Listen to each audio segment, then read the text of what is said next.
Ipaglalaban ka pa rin, ha? Kahit malaman niya hindi ka niya tunay na anak? Kahit nga nasa loob na ng bahay ni Hazel itong si Manuel, subalit mararamdaman niya na tela hindi pa rin ganun kadali ang lahat. Dahil para namang wala siya roon, ang presensya niya ay naiwan pa rin sa kanyang pamilya.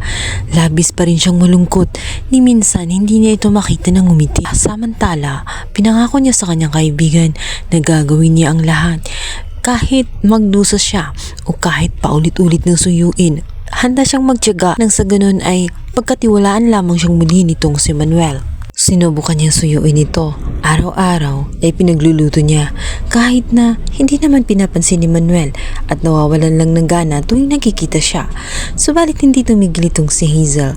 Handa siyang magantay pa para lamang dumating ang panahon na maawa din sa kanya itong si Manuel. Ngunit tela baga parang susuko na si Hazel.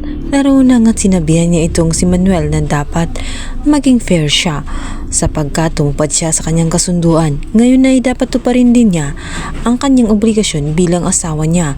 Ngayon kasama nga sila, subalit wala naman sa kanya ang presensya ay tela baliwala din ang lahat. Sa gitna ng kanilang malalim na pag-uusap, biglang madulas si Hazel.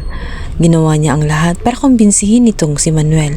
Sinabi niya na patawarin siya sa lahat ng kanyang mga nagawang kasalanan. Alam niya na marami siyang pagkukulang pagdating sa kanya at kay Jessica. Handa siyang magbagong buhay kasama siya.